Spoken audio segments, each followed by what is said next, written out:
Assalamualaikum warahmatullahi wabarakatuh. Bismillahirrahmanirrahim. Alhamdulillahilladzi bi ni'matihi tatimmus shalihat. Anak-anak, apa kabar semuanya? Alhamdulillah, mudah-mudahan kalian semua sehat dan dalam lindungan Allah Subhanahu wa taala.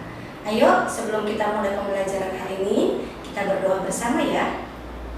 Raditu billahi robba wa bil islami dina wa bi Muhammadin nabiyya wa rasulah. Rabbi zidni ilman warzuqni fahma. Amin ya Allah, give me knowledge and intelligence. Amin ya Allah ya rabbal alamin. Ya anak-anak, dari pekan lalu kita sudah masuk ke tema kedua. Tema kedua ini berjudul selalu berhemat energi.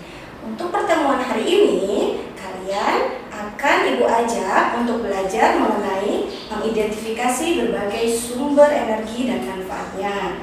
Yang kedua, tujuan pembelajaran hari ini adalah mencermati hubungan antar gagasan yang didapat dalam sebuah teks. Kemudian tujuan yang ketiga adalah mengidentifikasi perubahan bentuk energi. Dan tujuan belajar hari ini adalah mengidentifikasi pelaksanaan kewajiban dan hak sebagai warga masyarakat. Baik anak-anak, kita mulai belajar ya. Oke, pada subtema 1 yang berjudul sumber energi, kalian akan banyak belajar mengenai energi. Apa itu energi? Tahukah kalian apa itu energi? Secara definisi, energi adalah kemampuan untuk melakukan kerja. Energi dihasilkan oleh sumber energi. Apa saja sumber energi ini? Kita lihat bersama. Yang pertama, sumber energi terbesar bagi bumi adalah matahari. Matahari merupakan sumber energi yang memiliki panas dan cahaya. Sumber energi matahari yang memiliki panas dan cahaya ini bisa kita manfaatkan untuk apa saja ya? Nah, contoh manfaat matahari sebagai sumber energi. Panas matahari menguapkan air di permukaan bumi dalam peristiwa daur air. Coba kalian perhatikan gambar yang kalian lihat di layar kaca Anda. Perhatikan bagaimana panas matahari membuat permukaan bumi yang memiliki kandungan air di tanah, di sungai, bahkan di laut itu menguapkan air sampai ke langit, kemudian terbentuk awan dan terjadilah kondensasi ya. Waktu kelas 3 sudah belajar ya bagaimana daur air dan akhirnya air itu turun kembali dalam bentuk hujan dan itu yang disebut dengan siklus air. Nah, di sini peran matahari sangat memiliki peranan penting karena matahari inilah, panas matahari inilah yang menyebabkan air dapat menguap dari permukaan bumi. Fungsi yang kedua dari panas matahari adalah bisa mempertahankan suhu atmosfer bumi sehingga bumi kita yang tempat kita tinggal di dalamnya tetap hangat. Kalau tidak ada matahari, wah, bumi kita bisa beku. Nah, kemudian kita perhatikan untuk manfaat matahari yang berikutnya. Coba lihat, di situ ada gambar ikan yang sedang dijemur. Ini adalah salah satu contoh manfaat matahari ketika nelayan memiliki sisa-sisa makanan atau sisa-sisa ikan yang ingin diawetkan. Biasanya mereka akan mengeringkan ikan itu dengan tujuan ikan itu bisa dipakai tidak hanya untuk waktu yang singkat saja. Artinya ketika ikan itu dikeringkan itu bisa membuat ikan itu lebih awet. Itu adalah menggunakan sumber energi panas matahari. Coba sekarang ibu kamu tiap hari mencuci pakaianmu dan keluarga, pakai apa coba? Menjemurnya tentu saja pakai panas matahari. Baik, berikutnya adalah selain panas matahari, kita juga punya cahaya dari sumber matahari tadi. Cahaya matahari yang Allah berikan kepada kita adalah untuk menerangi bumi. Bagaimana Allah memerintahkan matahari dan bumi untuk menggilirkan waktu siang dan malam ya. Sehingga ketika pagi hari bumi kita terang, tidak perlu pakai lampu tapi pakai cahaya matahari. Kemudian ketika malam matahari mulai meredup dan akhirnya bergulir menjadi malam hari dan gelap. Begitu terus Allah pergilirkan pagi, siang dan malam seterusnya. Cahaya matahari menerangi permukaan bumi. Kemudian tentu saja yang juga tidak kalah pentingnya dari fungsi cahaya matahari adalah untuk proses memasaknya tumbuhan tumbuhan, proses memasaknya tumbuhan itu memerlukan cahaya matahari sebagai bahan fotosintesis bagi tumbuhan yang memiliki klorofil. Ya, itu cahaya matahari. Banyak sekali manfaatnya. Dan yang terakhir, cahaya matahari pun dimanfaatkan oleh manusia dengan bantuan alat yang namanya panel surya untuk menyerap cahaya matahari itu dan mengubahnya menjadi sebuah energi listrik. Itu manfaat dari sumber energi yang pertama, yaitu matahari. Sekarang kita perhatikan untuk sumber energi berikutnya. Yang kedua adalah sumber energi yang berasal dari angin. Angin merupakan udara yang bergerak. Jadi kalau ditanya angin itu apa, Nak? Angin itu adalah udara yang bergerak. Energi angin memiliki banyak manfaat bagi manusia. Salah satunya sebagai sumber energi bagi pembangkit tenaga listrik. Coba kalian perhatikan gambar ini, seperti kipas angin raksasa. Biasanya kipas angin besar ini dipasang di pesisir pantai yang banyak anginnya atau di gunung-gunung yang tinggi. Tujuannya apa?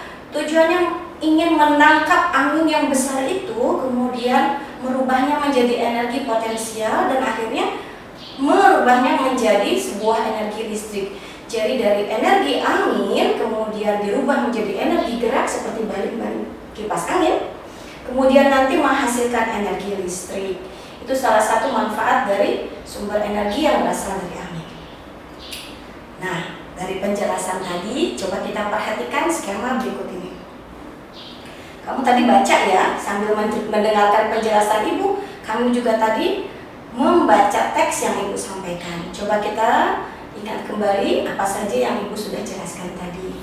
Kalian bisa membuat sebuah rangkuman dalam bentuk peta pikiran. Contohnya, dari teks yang tadi Ibu bacakan dan penjelasan yang Ibu bacakan tentang sumber energi, kalian bisa membuatnya dalam bentuk yang sederhana seperti peta konsep atau peta pikiran seperti ini. Contoh ya, kita perhatikan. Judul besarnya adalah sumber energi. Yang tadi sudah Ibu jelaskan, sumber energi itu ada matahari dan angin. Matahari dan angin. Kemudian coba kamu ingat-ingat lagi yang tadi Ibu jelaskan. Ternyata matahari itu terbagi menjadi dua. Yang pertama adalah panas matahari dan cahaya matahari.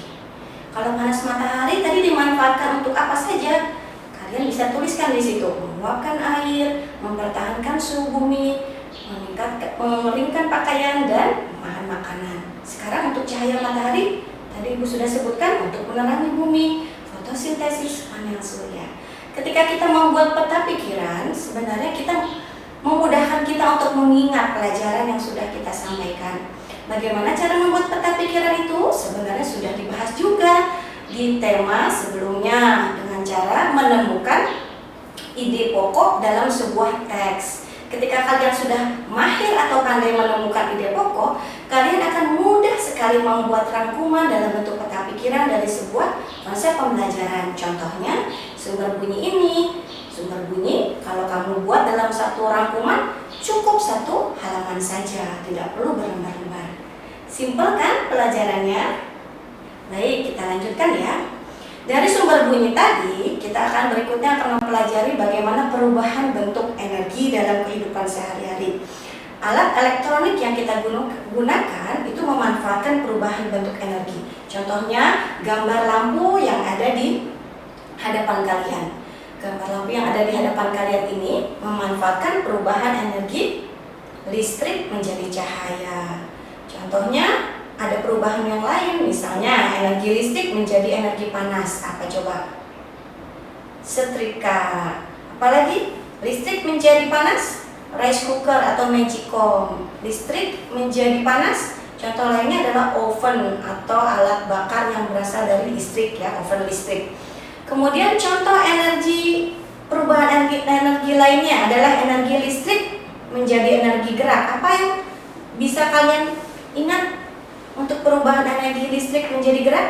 Kipas angin, blender. Coba bayangkan, kipas angin itu ketika dicolokkan ke dalam listrik, berarti itu ada energi listrik. Dari energi listrik dirubah menjadi energi gerak, menggerakkan kipas angin. Ataupun seperti blender. Blender itu dipakai ibumu untuk menghancurkan makanan. Yang ketiga adalah perubahan energi listrik menjadi energi cahaya. Contohnya lampu yang ada di gambar tadi. Lampu itu mengubah energi listrik dan menjadi energi cahaya. Masih banyak contoh-contoh perubahan energi lainnya. Kita lihat ya. Nah, ada juga energi listrik yang berubah menjadi energi bunyi. Contohnya radio, pengeras suara. Kemudian energi gerak menjadi energi listrik. Contohnya air terjun menggerakkan generator pembangkit listrik. Kemudian ada lagi energi kimia berubah menjadi energi listrik. Apa coba? Baterai dan aki digunakan untuk menyatakan peralatan listrik. Ada juga perubahan energi kimia menjadi energi gerak. Tuh ada gambarnya tuh.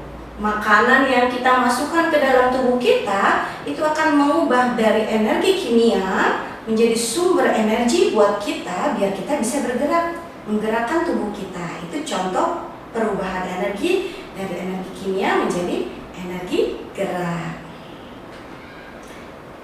Nah, selain sumber energi yang sudah disebutkan tadi, ada matahari, ada angin, ada juga energi yang sering kita manfaatkan, yaitu air. Perhatikan, air yang kita gunakan setiap hari itu ternyata adalah salah satu sumber daya alam yang Allah berikan kepada kita. Namun yang harus kita perhatikan ketika kita menggunakan berbagai sumber energi yang menjadi sumber daya alam yang Allah berikan kepada kita, kita memiliki kewajiban dan kita juga memiliki hak untuk mendapatkannya. Apa itu kewajiban? Coba sambil dibaca ya. Kewajiban adalah sesuatu yang harus dilakukan, sedangkan hak adalah sesuatu yang harus atau yang kita dapatkan oleh manusia sejak dalam kandungan. Yang Ibu garis bawah itu menjadi poin penting. Jadi kalau kewajiban yang harus dilakukan, sedangkan hak sesuatu yang kita dapatkan. Contohnya apa Bu dalam kehidupan sehari-hari di lingkungan masyarakat adalah contoh kewajiban yang bisa dilakukan dalam memanfaatkan air. Itu berarti kewajiban, sesuatu yang harus dilakukan. Apa yang harus kita lakukan? Menggunakan air sesuai kebutuhan. Kedua, menutup keran air jika sudah tidak digunakan. Tiga, tidak mencemari air dengan limbah. Dan tentu saja nih, kalau yang tinggalnya di perumahan biasanya ada kewajiban yang paling penting yang harus dilakukan oleh ayah ibumu, membayar tagihan air. Itu kalau menggunakan perusahaan yang namanya perusahaan air minum, PAM namanya, bayar PAM ya. Lalu apa haknya yang harus didapatkan setelah kita melakukan kewajiban? Karena ternyata yang harus kita lakukan itu adalah kewajiban dulu. Setelah kita melakukan kewajiban, baru kita boleh menuntut hak kita. Haknya itu adalah mendapatkan air bersih, hak mendapatkan aliran air yang lancar. Jadi sebenarnya kalau misalnya di perumahan kita sering ada macet-macet, air nggak keluar, berarti sebenarnya ada hak kita yang terganggu. Kemudian hak yang lain adalah memanfaatkan air untuk mandi, cuci, dan minum. Hak memanfaatkan air untuk mengairi sawah buat orang-orang yang di pertanian atau di daerah-daerah terpencil. Nah, itu adalah contoh-contoh hak. Perlu diingat ya anak-anak ya, untuk memanfaatkan sumber daya alam ini dan sumber energi ini, meskipun kita merasa bahwa itu di rumah kita, tetap kita harus bisa menjaga kewajiban kita memanfaatkan energi. Meski kita merasa bahwa kita biarin mama saya ini yang bisa bayar, biarin mama saya banyak uang, saya mandi sepuasnya. Oh, tidak bisa. Tetap kita terikat dengan masyarakat. Coba bayangkan kalau kalian menghambur-hamburkan air di rumah, ada beberapa daerah lain yang kekurangan air, bagaimana coba? Artinya antara hak dan kewajiban itu tidak seimbang. Kalian harusnya sudah bisa melaksanakan hak dan kewajiban ini dengan seimbang. Ingat loh, segala sesuatunya itu akan dipertanggungjawabkan tidak hanya di dunia, tapi juga di akhirat. Dan Allah juga sudah mengingatkan lewat Rasulnya, kalau kita berlebihan itu apa? Israf namanya apa? Orang yang menghambur-hamburkan itu adalah saudaranya setan. Jangan sampai ya kita jadi saudara setan kalau kita berlebihan. Untuk itu Ibu ingatkan, sebagai akhir perjumpaan kita, tetap kita harus bisa menjaga hak dan kewajiban kita dengan seimbang. Anak-anak, Itu saja pembelajaran hari ini. Terima kasih atas perhatiannya. Coba diperhatikan tugasnya apa? Kalian diminta membuat peta pikiran tentang perubahan energi. Silakan tulis di buku tulismu ya. Diwarnai peta pikirannya agar lebih mudah. Kalian bisa nanti saksikan kembali atau simak kembali video pembelajaran ini agar kalian bisa mengerjakan tugasnya dengan baik. Itu saja pembelajaran kita kali ini. Mudah-mudahan kalian bisa memahaminya. Terima kasih atas perhatiannya. Subhanakallahumma wa bihamdika asyhadu an la ilaha illa anta astaghfiruka wa atubu ilaik. Assalamualaikum warahmatullahi wabarakatuh.